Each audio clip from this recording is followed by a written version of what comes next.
Yo, hidup kita ini menyenangkan kok. Oke, terimalah segala sesuatu yang diikat oleh takdirmu. Cintailah orang-orang yang ditakdirkan bersamamu dan lakukan dengan sepenuh hatimu. Hidupmu akan nyaman. Dapat apa saja diterima, dinikmati. Makan di angkringan, dinikmati, ya enak. Ada yang neraktir di restoran.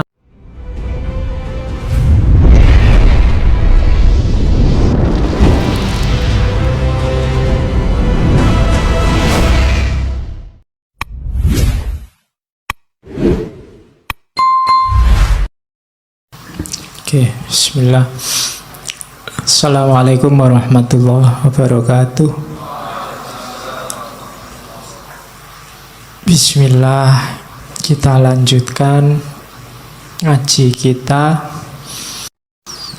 Sekarang kebaikan. Rumus pertama kebaikan itu simpel. Jangan buang-buang waktu memperdebatkan apa itu orang baik. Jadilah orang baik, simple. Nggak usah terlalu banyak diskusi untuk membahas orang soleh itu kayak gimana ya Pak. Pokoknya jadilah orang soleh. Nggak usah terlalu banyak debat kalau untuk ini. Kita memang sering terlalu banyak diskusinya, banyak membahasnya, banyak tanyanya. Jalannya jarang. Kita bahas secara detail kira-kira ya. Waktunya tahajud yang afdol itu sepertiga malam itu jam 3 pas, apa kira-kira jam 3 lebih 15 apa jam 3.30. Bisa diskusi ini ngono. Sholat enggak Pak. Iya. Kamu diskusi tentang terawih itu 20 apa 8, mati-matian nyari dalil yo. Terus ndak terawih. Itu namanya kamu sibuk memperdebatkan apa itu orang baik, tapi kamu ndak jadi orang baik. Jadi sudah diselesaikan saja debatnya, diskusinya, bahasnya. Ayo jalan dengan kebaikan masing-masing yang kita yakini. Makanya Al-Quran itu secara tegas motong, mungkin itu semacam motong debat ya. Memang Allah menciptakan manusia itu beda-beda, syir'atan wa minhajan. Ada aliran-aliran, ada pendapat yang berbeda, ndak apa-apa. Liyabluwakum fima atakum, untuk mengujimu, ndak apa-apa memang. Kamu diuji dengan perbedaan itu. Selanjutnya fastabiqul khairat. Jadi orang baik, berlomba-lombalah jadi orang baik, bukan berlomba-lomba mendiskusikan kebaikan. Jadi rumus pertama itu, kalau kita berlomba-lomba jadi orang baik, hidup kita sendiri dan bersama orang lain insya Allah juga baik. Hari ini kan kita ndak berlomba-lomba dalam kebaikan, tapi berlomba-lomba sering-sering nyari salahnya orang lain. Terus akhirnya debat, mana yang lebih benar, mana yang lebih salah. Akhirnya ndak ada yang menjalankan, isinya debat. Maka rumusnya Marcus Aurelius, jangan buang-buang waktu untuk memperdebatkan apa itu orang baik.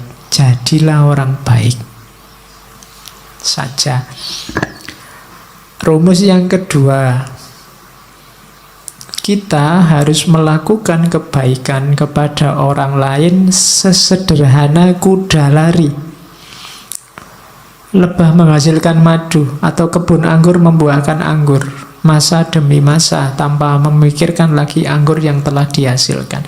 Jadi melakukan kebaikan itu jangan perhitungan.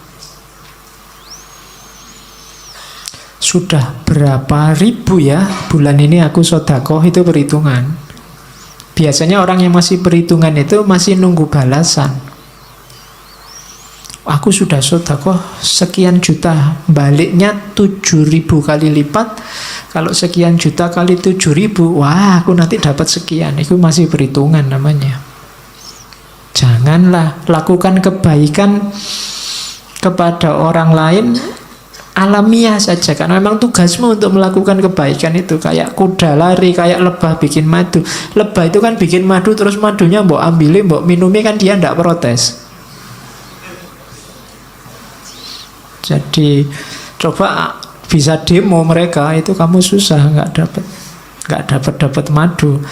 Saya membayangkan kayak ayam itu demonstrasi, nggak mau bertelur saja. Untuk berapa kerugian manusia, pengusaha-pengusaha telur dadar, pengusaha-pengusaha martabak itu bisa tutup semua. Tapi mereka kan nggak mikir ke sana. Dan kamu nggak pernah terima kasih sama ayam, bebek, dan kawan-kawan.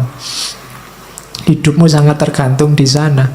Mereka sudah menjalankan tugasnya dengan baik, tinggal kamu jalankan tugasmu. Kamu melakukan kebaikan kok masih nawar, masih nunggu balasan, masih minta dikasih pahala double. Jadi jalankan kebaikan itu secara natural, alami, tanpa harus mikir, tanpa harus nagih-nagih kamu dapat apa. Jadi rumus kedua itu. Rumus pertama, jadilah orang baik saja, titik. Rumus kedua, jalankan kebaikan secara alamiah. Tidak perlu terlalu banyak mikir, terlalu banyak pertimbangan. Apalagi yang kau harapkan saat membantu orang lain? Tidak cukupkah bahwa engkau sudah menjalankan tuntutan alam? Engkau meminta imbalan juga? Nah, itu pertanyaannya Markus. Seolah-olah matamu mengharapkan balasan juga saat melihat, atau kakimu saat berjalan. Padahal untuk itulah keduanya diciptakan. Bayangkan kalau mata juga minta gaji, kakimu setelah dipakai jalan lari banyak, aku capek sekali, ini harus dikasih kompensasi, kan tidak begitu. Ya memang tugasnya kaki untuk jalan, tugasnya mata untuk melihat. Mereka tidak minta pahala, mereka tidak minta bayaran darimu. Kakimu kan nggak teriak-teriak, ayo aku sudah capek ini, saatnya pijet, kan ya tidak begitu. Kakinya menerima saja. Oke, jadi rumus kebaikan ada dua. Yang pertama, jalankan apa adanya. Yang kedua, jalankan secara alamiah. Lawannya kebaikan itu kejahatan, kesalahan. Katanya Markus, ingatlah siapapun yang melakukan kesalahan, ia bersalah pada dirinya sendiri. Siapapun yang melakukan ketidakadilan, ia melakukannya pada dirinya sendiri. Yang dilakukan apa? Membuat dirinya jahat, mengacaukan ritme alamiahnya sendiri tadi. Kesalahan apapun yang kamu lakukan itu sebenarnya kamu sedang bersalah pada dirimu sendiri. Man amila solihan fali nafsih wa man asa'a fa alaiha. Barang siapa beramal baik itu untuk dirinya sendiri, dan barang siapa beramal jelek juga untuk dirinya sendiri. Kalimat ini cocok sama dalil itu, meskipun ini jauh lebih dulu, karena ini tahunnya kan Masehi awal. Jadi kebaikan itu lawannya salah, dan ketika kalian melakukan kesalahan, yang kamu hancurkan adalah dirimu sendiri, bukan orang lain, meskipun salahnya pada orang lain. Ini rumus selanjutnya, kebalikannya rumus tadi. Sama-sama simpelnya. Kalau tidak benar ya jangan dilakukan. Kalau tidak baik, tidak benar untuk dikatakan, ya jangan dikatakan. Rumus selanjutnya, jangan bertindak seolah engkau akan hidup 10.000 tahun lagi. Kematian akan menggantungmu. Saat engkau masih hidup, milikilah dan masih memiliki kekuatan, lakukan kebaikan. Karakter yang sempurna itu hidup setiap hari seakan ini hari terakhir, tanpa membuat kacau, tanpa tidak peduli, tanpa pura-pura. Jadi lakukan kebaikan sekarang. Nggak usah nunggu nanti, nggak usah membayangkan besok lah Pak kalau tua Pak saya tobat, saya mau nyufi, saya mau nyepi, zuhud, uzlah. Lah kok nunggu besok? Durasi kita terbatas loh, sementara loh. Kalau kamu berbuat baiknya nunggu, nanti kalau nggak sempat berbuat baik gimana? Ya lakukan sekarang sesuai powermu, sesuai kekuatanmu. Saya sodakohnya besok aja loh Pak kalau kaya loh. Iya kalau kamu kaya. Kalau enggak kan sumpek lagi kamu. Ya sudah, sejangkaumu, kekuatanmu berapa sekarang, sodakohlah. Nunggu apa lagi? Kamu membayangkan hidup 10.000 tahun lagi, ya enggak mungkin katanya Markus. Sepanjang-panjang usiamu paling berapa? Jadi orang baik dan segera lakukan kebaikan. Tidak usah terlalu banyak rumus. Tidak usah mikir, sebentar Pak, saya ingin tepat dulu, saya ingin nunggu dulu. Kalau jiwa saya sudah siap, sudah matang, baru saya hijrah Pak. Tidak usah. Begitu kamu tahu itu kebaikan, jalankan. Nunggu Pak, mental saya belum siap Pak. Lah nunggu kapan lagi? Wong kamu ndak bisa jamin umurmu bisa sampai besok pagi apa bisa sampai minggu depan. Jadi lakukan kebaikan sekarang. Oke. Kemudian rumus kebaikan yang lain dari Markus adalah jangan terlalu ribet, terlalu peduli, terlalu sumpek dengan pandangan komentar orang lain, keburukan-keburukan orang lain. Kita ini berbuat baik jarang, lebih sibuk bahas keburukannya orang lain. Itu kalau dikalkulasi kita itu defisit. Jadi bahas salahnya orang terus. Itu kan defisit namanya. Berbuat baiknya jarang. Katanya Markus adalah sesuatu yang menggelikan. Menggelikan itu berarti hasilnya orangnya harusnya ketawa. Saat orang tidak menghindar dari keburukannya sendiri, yang ini mungkin dilakukan. Namun orang lebih suka menghindar keburukan orang lain yang tidak mungkin dilakukan. Yang kita bahas selalu keburukan orang lain. Yang ini susah, bahkan tidak mungkin untuk dilakukan. Orang lain punya dunia sendiri. Yang lebih gampang adalah mengubah keburukanmu jadi kebaikan. Tapi itu tidak kamu lakukan. Kamu lebih sibuk dengan keburukannya orang lain. Seolah-olah kamu ingin orang lain itu jadi baik. Padahal itu susah karena menyangkut orang lain. Bahkan tidak mungkin. Sibuklah dengan keburukanmu untuk jadi baik. Ini lebih mungkin karena kamu yang menguasai dirimu. Nah, ini rumus kebaikan. Jadi jangan capek habiskan energimu untuk keburukannya orang lain. Orang lain itu tugasmu paling mentok kan mengingatkan. Dia berubah atau tidak di luar kuasamu. Yang lebih kamu kuasai dirimu sendiri.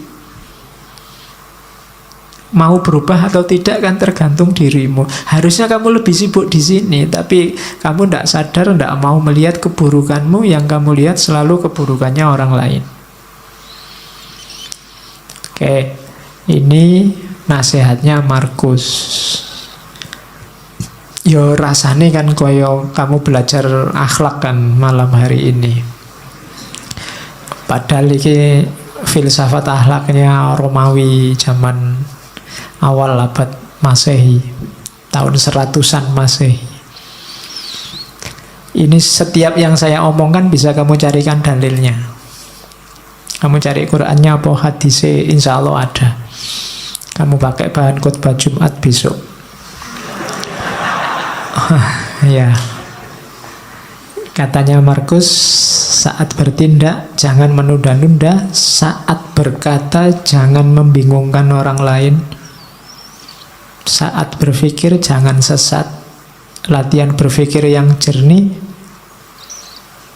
Jiwamu jangan pasif atau agresif. Pasif itu tidak ngapa-ngapain, agresif itu menyerang orang lain.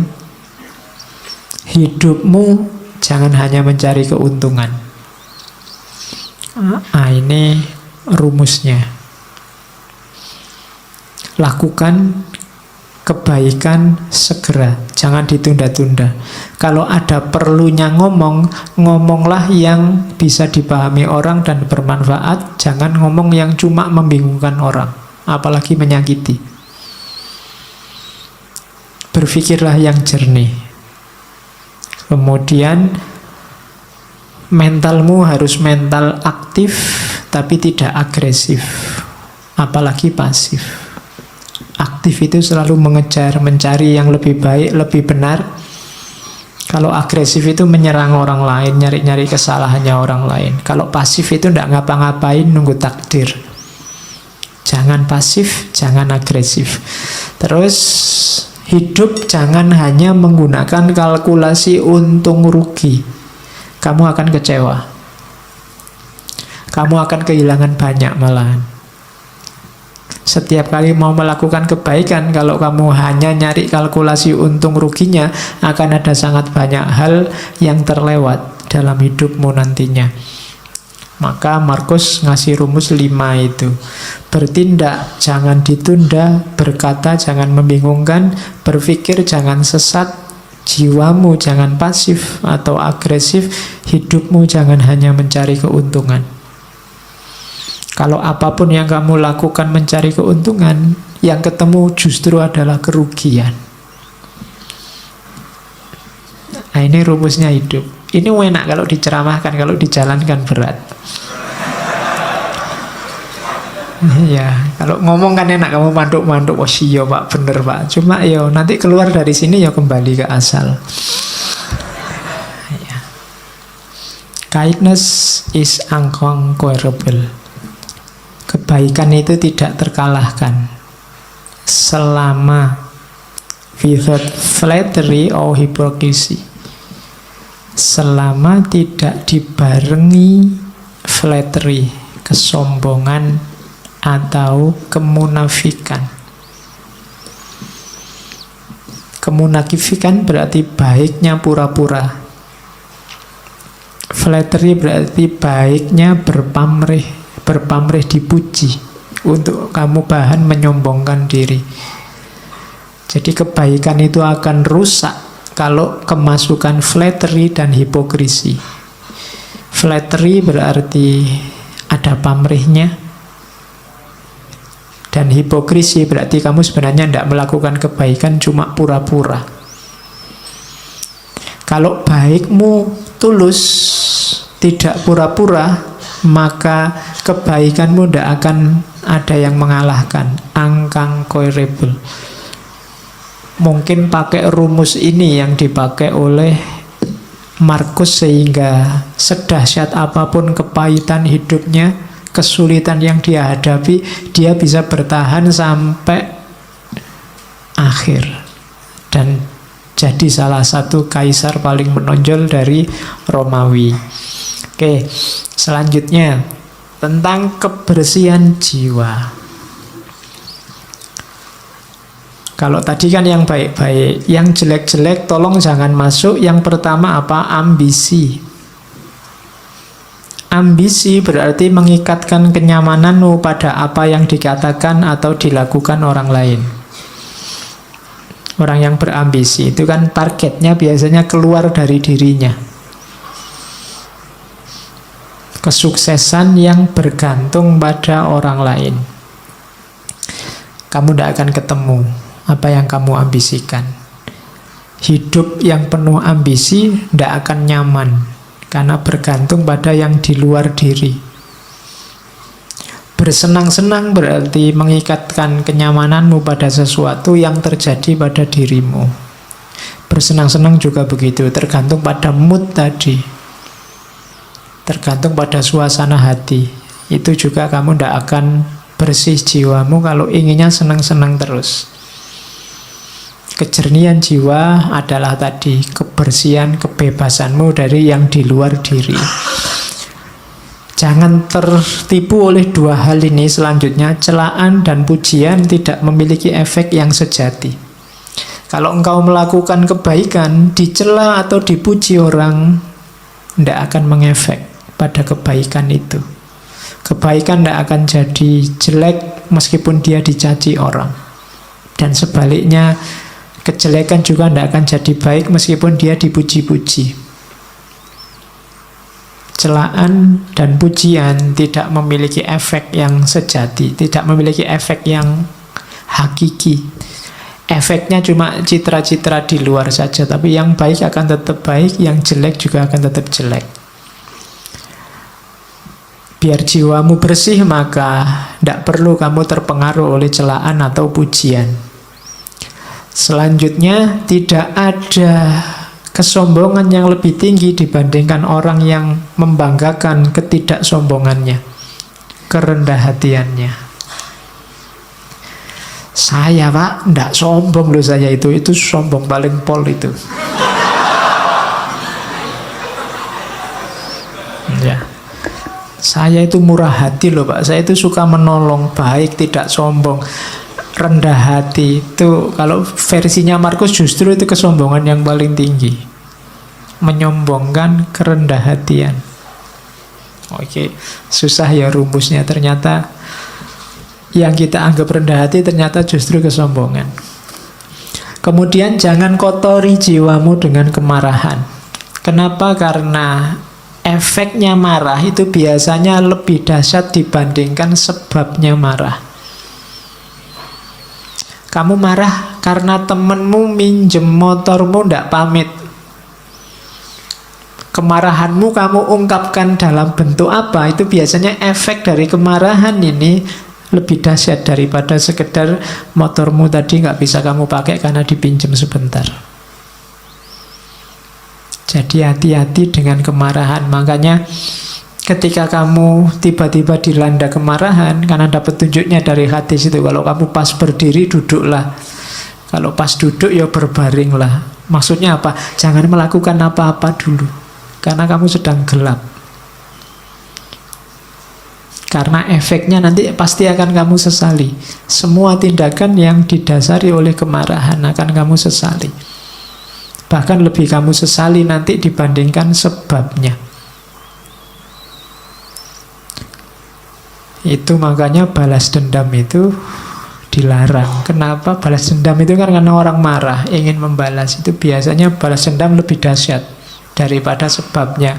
Terus yang dibalas pengen balas lagi.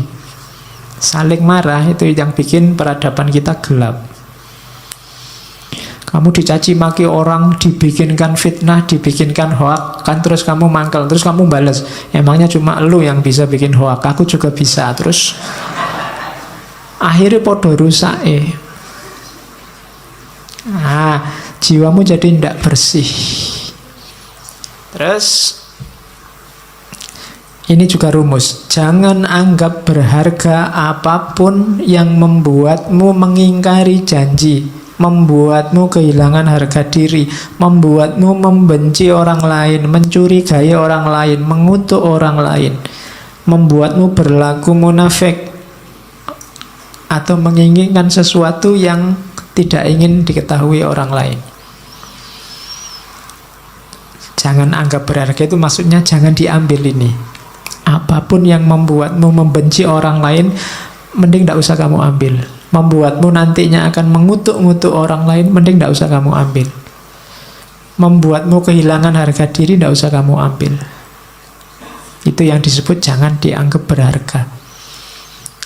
Kok ada postingan yang isinya kemungkinan membuatmu benci sama seseorang atau sekelompok orang, kamu tinggal saja. Karena postingannya tidak penting, tapi dampaknya pada jiwamu besar. Itu maunya Markus.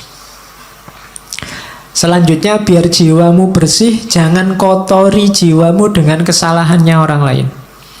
Ini ada rumus bagus dari Markus. Kalau ketemu orang jahat, orang rusak, orang keliru, saat engkau sedang melawan orang yang tidak tahu malu, ini misalnya, tanyakan pada dirimu sendiri, apakah mungkin di dunia ini bersih dari tindakan tidak tahu malu? Jawabannya kan pasti ya ndak, akan selalu ada orang jahat, akan selalu ada orang yang ndak tahu malu. Maka jangan mengharapkan sesuatu yang tidak mungkin. Selalu ada orang yang tidak punya malu di dunia ini, dan yang kamu hadapi sekarang adalah salah satunya. Hal yang sama berlaku untuk orang yang jahat, orang yang tidak dapat dipercaya, dan kerendahan moral lainnya.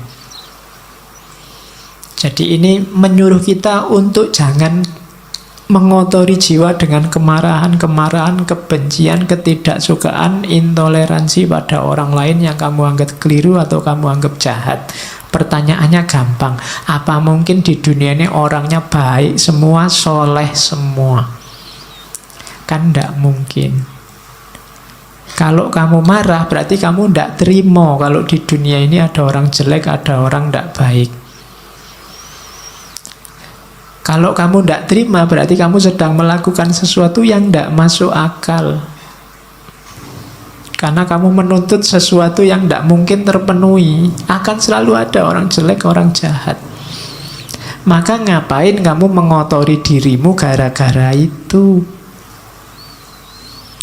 Ada orang jahat, ya monggo, memang hidup ini ada yang baik, ada yang jahat. Tapi jangan kejahatannya dia membuatmu juga jadi jahat, kejelekannya dia membuatmu juga jadi jelek. Hari ini banyak begitu, karena grup sana maki-maki, kamu juga maki-maki. Karena grup sana kemarin menggoreng isu, sekarang ada isu baru, saatnya kita balas menggoreng isu. Sama saja, itu berarti jiwa kita sama-sama kotor. Kalau kamu mimpi orang itu harus baik semua sesuai idealmu, mimpimu itu mimpi yang tidak realistis. Tidak mungkin orang itu akan jadi baik semua. Kalau kamu tidak terima ada orang jahat, kamu menyusahkan dirimu sendiri. Akan ada selalu orang yang tidak baik. Maka bersihkan dirimu. Oke. Setelah semua tadi yang di atas, tugas kita sekarang apa? Ayo merayakan hidup. Senanglah, bahagialah dalam hidupmu. Ojo kokean sumpek. Tadi rumusnya sudah banyak. Hidup kita kan sesuai yang kita pikirkan. Saat engkau bangun pagi, katanya Markus, pikirkanlah betapa istimewanya kamu masih bisa hidup, masih bisa berpikir, iso ngaji filsafat, bisa sarapan, ngerokok, ngopi, dan masih bisa mencintai. Loh iya kan? Loh istimewa, loh alhamdulillah kamu masih bisa mencintai. Ada orang yang bangun pagi mikir menyerang orang yang dibenci. Kamu masih bisa cinta sama siapa, masih bisa say hello, masih bisa bilang miss you, masih bisa bilang sudah tidur apa belum, masih bisa bilang bersyukurlah. Ya kan? Setiap kali bangun tidur bersyukurlah. Kenapa? Masih diberi kesempatan hidup lagi. Tidak ada jaminan loh begitu kamu tidur terus bisa bangun. Kamu sendiri kan tidak bisa mengatur dirimu biar pokoknya besok saya harus bangun. Tidak bisa. Ternyata bangun atau tidak tergantung dirimu. Maka bersyukurlah. Begitu bangun kamu masih bisa sadar, masih bisa mikir, itu kenikmatan luar biasa. Bersyukurlah. Masih bisa menikmati hidup, masih bisa minum, makan. Yang lain mungkin sudah dilarang makan ini, dilarang makan itu, kamu masih bebas, bersyukurlah. Paling tidak kamu masih bisa mencintai seseorang. Nah, rayakanlah hidupmu. Wajahmu jangan kayak wajah orang susah terus. Ya, hidup kita ini menyenangkan kok. Oke. Terimalah segala sesuatu yang diikat oleh takdirmu. Cintailah orang-orang yang ditakdirkan bersamamu dan lakukan dengan sepenuh hatimu. Hidupmu akan nyaman. Dapat apa saja diterima, dinikmati. Makan di angkringan, dinikmati, ya enak. Ada yang neraktir di restoran, alhamdulillah, ya lumayan enak. Semuanya enak, mana sih yang tidak enak, apalagi kalau ditraktir. Jadi Bersama siapapun dinikmati, ndak usah milih-milih teman. Yo, setiap orang punya karakter, punya gayanya sendiri. Tapi kan ada yang jahat, Pak. Ya, jahat silahkan jahat, tapi kan ndak mengotori jiwamu. Karena kalau kamu saya pinginnya teman itu baik semua, Pak, sama saya peduli semua, itu mimpi, ndak mungkin. Ya kan, kalau dihitung teman yang peduli sama kamu sama yang cuek, insya Allah lebih banyak yang cuek. Loh, tapi kalau ketemu senyum itu basa-basi. Ya, setiap orang disibukkan nomor satu dengan hidupnya sendiri masing-masing. Jadi rayakanlah hidupmu, jangan terlalu sumpek. Jangan memimpikan apa yang tidak engkau miliki. Namun akuilah anugerah atas apa yang engkau miliki, lalu bersyukurlah sambil mengingat, tulisannya salah itu. Sambil mengingat betapa engkau akan sangat memimpikan apa yang kau miliki sekarang kalau engkau tidak memilikinya. Kamu pegang HP, syukurilah. Nggak usah mimpi pegang HP yang lebih mahal dengan kualitas lebih baik. Kamu punyanya HP ini, mikirnya dibalik. Seandainya HP kayak gini saja aku ndak punya, aku mesti mati-matian ingin beli HP yang kayak gini. Itu loh. Punya pacar kok ndak terlalu cakep. Mikirnya juga begitu. Kalau kamu mikir, kok nyari yang lebih cakep lah, kamu mimpi. Mikirnya dibalik. Seandainya yang kayak gini saja aku ndak dapat, mesti aku ngejar-ngejar yang kayak gini juga. Nanti kamu jadi bersyukur. Gitu loh. Iya, mikirnya dibalik. Itu membuat kamu bersyukur. Kuliah dapat nilai C misalnya. C kan batas minimal kamu lulus. Itu kan, waduh kok ndak dapat A ya. Oh, itu kamu akan sumpek. Kenapa kamu mimpi yang kamu ndak punya? Mimpinya itu seandainya aku dapat E, aku mesti akan mengejar-ngejar, seandainya dapat C pun cukup. Nah, itu kamu lebih bahagia. Gitu loh. Makan kok cuma dengan tempe saja, tidak ada yang lain. Nah, itu mikirnya kamu jangan ayam, tapi mikirnya seandainya adanya cuma nasi, mungkin ada tempe satu aja aku sudah senang. Itu jadinya kamu bersyukur punya tempe itu. Itu caranya merayakan hidup. Kalau tidak begitu, kamu akan sumpek terus. Dan ingatlah bahwa engkau memiliki kuasa untuk mengistirahatkan dirimu kapanpun engkau inginkan. Kamu supirnya, kamu penguasanya hidupmu. Mau jalan, ayo jalan. Mau istirahat, istirahat. Tidak usah terkejar, nggak usah dikejar-kejar oleh ambisi dunia, keterikatan dengan yang lain, yang macam-macam yang bikin repot. Menghabiskan energi, menghabiskan waktu. Engkau yang menguasai hidupmu, kapanpun ingin berhenti, saat ini juga kamu bisa. Ingin tidur sekarang boleh, istirahat sekarang boleh. Terus, jangan pernah khawatir tentang masa depan. Apalagi di usia-usia teman-teman ini kan biasanya pikirannya masa depan, besok kawin sama siapa, kerja di mana. Kamu kan khawatir itu. Engkau akan bertemu dengannya kalau memang harus, dengan senjata yang sama yang hari ini menjadi bekalmu menghadapi masa kini. Dulu waktu kamu SMA atau SMP mikir kuliah, wah bisa ndak ya aku kuliah hari pertama kamu takut. Begitu dijalani kan kamu bisa. Besok juga begitu, gak usah khawatir. Bisa ndak ya aku dapat kerja, bisa ndak ya aku kawin, bisa ndak ya punya anak, iso. Ndak usah khawatir, pasti bisa. Kekhawatiranmu dulu, sekarang kamu jalani kan ya ternyata juga bisa. Ndak ada yang di luar kuasamu kalau tentang hidupmu. Makanya jangan galau dengan masa depan. Wong masa depan kayak tadi itu di luar jangkauanmu hari ini. Jadi pikirkan aja sekarang, nikmati hidup sekarang. Besok kamu akan punya senjata sendiri, punya kemampuan sendiri menghadapi situasi di masa depan. Itu uniknya manusia. Maka Hidup itu rumusnya simple, receive without conceit, release without struggle. Kalau dapat sesuatu, terimalah tanpa harus membanggakan diri, membesarkan diri. Kalau harus kehilangan, lepaskanlah tanpa harus merasa sedih, mati-matian, sumpek. Jadi receive without conceit, release without struggle. Biasa saja. Hidup kehilangan sesuatu biasa. Wong dulu juga ndak punya, terus punya, sekarang hilang.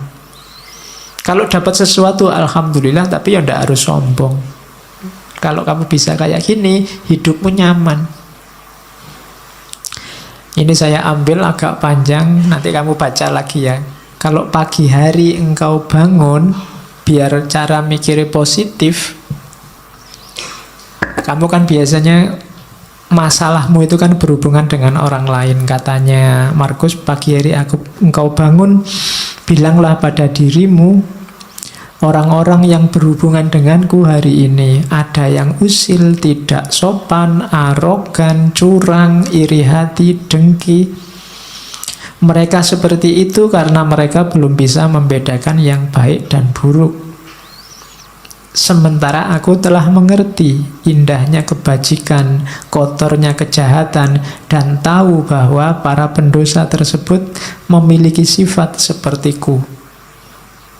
Bukan sama dalam hal darah dan kelahiran, namun sama-sama memiliki akal dan unsur ketuhanan. Tidak seorang pun dari mereka dapat menyakitiku, tidak seorang pun dapat membuatku kotor. Aku pun tidak pantas marah pada mereka atau membenci mereka. Kami dilahirkan untuk bekerja sama seperti kaki, tangan, dan mata, sebagaimana dua baris gigi atas dan bawah. Saling menghalangi itu tidak alami. Demikian pula saling marah dan saling membelakangi. Itu nanti hidupmu nyaman. Akan ketemu orang yang bikin kamu mangkel, bikin kamu jengkel, bikin kamu benci, pasti. Tapi ingatlah bahwa mungkin kejelekan yang mereka lakukan itu karena mereka tidak sadar. Sementara kamu sekarang sadar. Dan diingat juga bahwa orang lain itu punya kualifikasi sama persis kayak dirimu, yang tidak pantas untuk kamu benci. Dan jangan takut, mereka tidak akan bisa membuatmu kotor kalau kamu sendiri tidak mengotori jiwamu. Nah, ini nanti kamu jadi mantap. Kalau ini nanti panjang, kamu baca lagi. Kalau kamu pagi hari bangun kok males, kamu baca ini. Saat fajar terbit, saat engkau malas bangun, katakan pada dirimu, aku harus bekerja sebagai manusia. Aku harus menawar apa lagi untuk bekerja, sebagaimana tugas kelahiranku. Ayo bangun, kan maunya itu, kerjalah. Tanyakan pada dirimu, kalau masih nggak mau bangun, apakah tujuanku diciptakan itu untuk ini, meringkuk di bawah selimut dan mereguk kehangatan? Nah, terus kan kamu tetap bisa jawab, tapi kan nikmat. Namun betapa nikmat seperti ini. Ditanya lagi sama Markus, jadi engkau lahir untuk mencari kenikmatan, bukan untuk bertindak dan mencari pengalaman. Tidakkah engkau lihat tanaman, burung, semut, laba-laba, lebah, semua menjalankan tugasnya, membuat harmoni dunia terjaga sekuat mereka bisa. Mengapa engkau tidak segera menjalankan tuntutan alamiahmu? Terus kamu jawab lagi, tapi kan bukankah orang itu harus istirahat, ada tidurnya juga? Jawabnya Markus, setuju. Namun alam memberi batas untuk itu, sebagaimana dengan makan dan minum. Dan engkau telah melampaui batas. Ini sudah jam 9. Ya. Ya. Ndak ono jam 9. Engkau telah berlebih dalam istirahat, namun kurang dalam bekerja. Engkau tidak cukup mencintai dirimu. Engkau tidak mencintai sifat alamimu dan tugasmu. Orang yang mencintai tugasnya, mengabdikan diri dan menjalankannya, bahkan kadang sampai lupa makan dan mandi. Sementara kamu lupa tugasmu gara-gara tidur. Apakah engkau tidak menghormati dirimu sendiri sebagaimana pelukis mencintai lukisan, penari mencintai tarian, orang pelit mencintai uangnya, atau pemburu jabatan mencintai statusnya? Saat mereka benar-benar dipengaruhi oleh yang mereka kerjakan, mereka bahkan tidak makan dan minum karena menjalankan kecintaan mereka. Ini filsafat bangun tidur. Ya, biar kamu tidak males-malesan.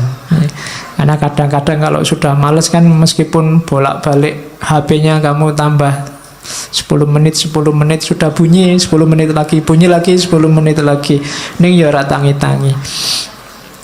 Oke, kalau ini rumus hidup sama orang lain. Kapanpun kau menemukan kesalahan pada diri orang lain, tanyakan pada dirimu, apa kesalahan yang pernah kulakukan yang mirip dengan kesalahan yang akan aku kritik ini? Kalau ada orang lain salah, tanya pada dirimu, pernah nggak kamu melakukan salah yang sama atau mirip? Itu nanti akan mengurangi kadar agresifmu terhadap kesalahan orang lain. Saya ingin balas dendam, Pak. Ada orang menyalahi saya. Katanya, Markus, balas dendam terbaik adalah dengan tidak menjadi seperti musuhmu. Balaslah musuh yang mencaci makimu dengan tidak mencaci maki. Itu balas dendam terbaik. Balaslah musuh yang menyakitimu dengan tidak menyakitinya. Manusia ada dengan saling membutuhkan kepada sesama, kamu akui atau tidak. Kamu harus hidup bareng orang lain, mau atau tidak. Maka kalau kamu tidak mampu mengajari mereka, belajarlah untuk tahan hidup bersama mereka. Sudah kamu nasihati kok tidak boleh-boleh jadi baik, ya gimana lagi? Sekarang kamu latih dirimu untuk kuat bareng mereka.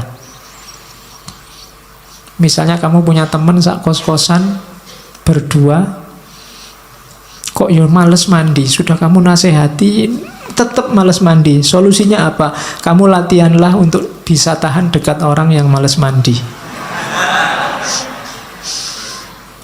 Jadi rumusnya simple. Jadi kalau kamu tidak tahan terus, sementara dia tidak berubah-berubah, kamu akan hidupmu tersiksa terus. Loh Pak, kok dia tidak berubah-berubah? Kamu tidak menguasai perubahan dia. Yang bisa kamu kuasai kan perubahan dirimu. Lebih gampang melatih dirimu untuk tahan bersama dia dibandingkan kamu mengubah dia. Ya doakan saja dia bisa berubah. Tapi kalau tidak, kamu kuat hidup bersamanya. Kemudian lagi, lakukan apapun yang kamu inginkan. Bahkan jika engkau memecah belah dirimu, sebagian besar orang akan melakukan hal yang sama seperti sebelumnya. Ini maksudnya, kamu jangan terlalu pusing dengan kelakuan orang lain, tindakan orang lain. Kayak tadi, wah orang Indonesia ini kok tambah tidak toleran orang ini. Kamu kan sumpek sendiri. Sudahlah, kamu lakukan yang menurutmu baik. Kalau kamu ingin mengubah mereka, bahkan sampai kamu mecah-mecah dirimu, kamu katanya Markus, mereka akan balik lagi seperti adanya. Itulah karakternya manusia. Terus merasa sayang pada orang lain meskipun mereka melakukan banyak kesalahan adalah sifat uniknya manusia. Engkau dapat melakukannya. Cukup dengan mengakui bahwa mereka juga manusia. Mereka melakukan itu karena tidak sadar, berlawanan dengan kata hati mereka. Dan kita semua akhirnya akan sama-sama mati tidak lama lagi. Kita ini hidup bareng-bareng. Ada orang yang salah, ada orang yang bisa diingatkan, ada orang yang tidak bisa diingatkan. Pada akhirnya sebentar lagi semuanya mati. Maka kamu tidak usah terlalu sibuk, terlalu bingung dengan itu. Tidak masalah.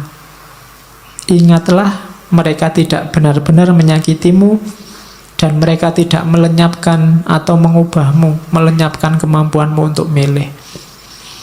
Hidupmu tetap bebas tanpa harus terikat oleh mereka, meskipun kamu hidup bersama mereka. If any man despise me, kalau ada orang menjahatiku, itu urusannya dia. Urusanku adalah tidak melakukan atau mengatakan sesuatu yang layak dicela. Jadi kalau ada orang jahat padamu, kalau ada orang menyakitimu, itu sebenarnya tidak ada urusan denganmu, urusannya dia. Pak, nanti kalau saya dibohongi orang, bohong itu urusannya dia. Urusanmu adalah jangan melakukan tindakan tercela, itu aja. Nah, kalau ini pendidikan diri, rumusnya pendidikan diri itu be tolerant with others and strict with yourself. Saya tulis ini besar-besar karena hari ini banyak orang yang dibalik. Banyak orang yang toleran dengan dirinya sendiri, kemudian strict dengan orang lain. Kalau sama dirinya sendiri dimaafkan terus, dicarikan alasan, dicarikan dalih. Tapi begitu sama orang lain, kakunya luar biasa. Orang lain tidak boleh keliru, tidak boleh minta maaf, tidak boleh. Itu yang kita lakukan hari ini dan terjadi di mana-mana, saling balas-membalas. Terbalik. Harusnya kita toleran terhadap orang lain dan strict terhadap diri kita sendiri. Jangan dibalik.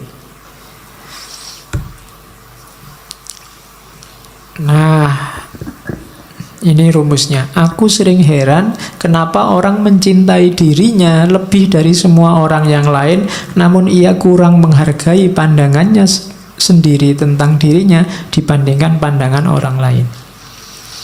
Ini nasihat sebenarnya untuk kamu jangan mudah terpengaruh oleh orang lain, jangan mudah terpengaruh oleh komentarnya orang, pandangannya orang terhadap dirimu. Kamu punya jati diri sendiri, tidak apa-apa. Orang ngomong apa aja, tidak usah terpengaruh. Logikanya orang itu lebih mencintai dirinya sendiri, berarti apa? Lebih dengarkanlah pandanganmu sendiri. Jangan mudah tertipu oleh orang lain. Apapun yang dilakukan atau dikatakan orang, aku harus tetap menjadi zamrud dan mempertahankan warnaku. Ini urusannya jati diri. Hidup sama orang lain ya, toleran ya, tapi jati diri jangan hilang. Kamu punya identitas sendiri. Terus nasihatnya Markus, ya, awas ya, kamu jangan merendahkan dirimu sendiri. Teruslah rendahkan dirimu, wahai jiwa, maka segera peluangmu untuk mendapat kehormatan akan lenyap. Lama-lama identitasmu hilang dan kamu tidak akan dihargai orang. Setiap orang punya satu kehidupan. Milikmu sudah hampir habis gara-gara kamu singkirkan terus, kamu sisihkan terus identitasmu. Dan engkau tidak memperlakukan dirimu sendiri secara hormat, engkau malah mempercayakan kebahagiaanmu pada jiwa-jiwa yang lain. Ini tuntunan untuk kita tegas pada diri sendiri. Oke. Saya bawa quote terakhir, engkau selalu memiliki pilihan untuk tidak berpendapat. Ini nasihat untuk kita hari ini ya. Tidak ada yang nyuruh kamu tiap hari posting, tiap hari bikin status, tiap hari ngomentari statusnya orang lain. Engkau selalu memiliki pilihan untuk tidak berpendapat. Tidak berpendapat itu sah. Tidak perlu selalu susah payah atau membebani jiwamu dengan segala sesuatu yang tak dapat engkau kuasai. Hal-hal tersebut tidak membutuhkanmu untuk menilainya. Tidak usah gaya dikit-dikit. Menurut saya tokoh itu ngapain? Emangnya komentarmu yang mendengar siapa? Hal tersebut tidak butuh penilaianmu. Ngapain kamu capek-capek? Engkau punya pilihan untuk tidak usah berpendapat. Leave them alone. Mereka punya penanggung jawabnya sendiri-sendiri. Terkecuali suaramu berpengaruh didengar, baru ngomonglah. Tapi kalau tidak, cari yang lebih esensial untuk hidupmu, untuk dikomentari dan dibahas. Itu nasihatnya Markus. Hari ini banyak orang yang bukan wilayahnya, tidak seharusnya dia menilai, mengomentari. Ikut menilai, ikut mengomentari, sehingga kacau semuanya. Idza wusidal amru ila ghairi ahlihi fantadhiri sa'ah. Leave them alone. Biarkan yang bertanggung jawab yang ngurusi. Oke ya. Oh, masih ada. Stop whatever you are doing for a moment and ask yourself. Ini nasihat panjang. Am I afraid of death because I won't be able to do this anymore? Biasanya yang membuat kita banyak terhenti untuk melakukan kebaikan adalah takut mati. Was-was, takut mati ini sering mengganggu kita. Katanya Markus sekali-sekali gini deh rumusnya. Saat kamu melakukan apapun yang membuat kamu senang, coba berhenti sebentar. Apa gara-gara ini ya? Gara-gara khawatir ndak punya ini atau ndak melakukan ini, aku takut mati.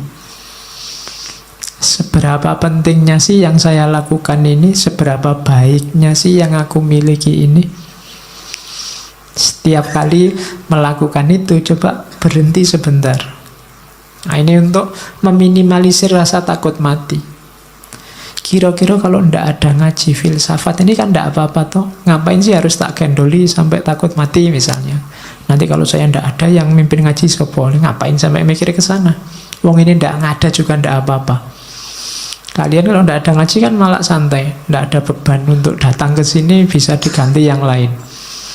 Tapi kadang-kadang yang tidak harus menggendoli, mengikat hidup kita, jadi mengikat. Kuliah misalnya, kamu kan diikat sedemikian rupa oleh dunia yang namanya kampus dan kuliah. Apa iya sih hidupmu wajib ada kuliahnya, wajib di kampus? Simba-simbamu dulu kuliah sekolahnya cuma sampai SD, SR, ya sukses, sawahnya luas. Bisa nguliahkan anak cucunya. Apa wajib harus ada itu? Apa wajib sih harus punya rumah, punya mobil, punya itu? Itu caranya untuk menenteramkan hati dari rasa takut akan mati. Karena nasihat terbaik itu kan mati. Begitu orang ingat mati, bukan takut mati, maka kemungkinan besar dia akan mudah untuk mempersiapkan diri menghadapi hidup sesudah mati. Mempersiapkan diri melakukan kebaikan-kebaikan. Oke, itu nasihat terakhir yang saya bawa dari Marcus Aurelius. Bayangkan raja besar, wilayahnya sangat luas, cara hidup, cara berpikirnya semacam ini. Maka dia jadi raja yang sangat tangguh, terkenal kesabaran dan ketabahannya, dan dia sukses. Meskipun banyak pemberontakan, banyak bencana, mengalami kepahitan hidup yang luar biasa. Dengan filsafatnya dia bisa sukses. Itu contohnya cara berpikir seorang king philosopher king. Raja filosof yang raja.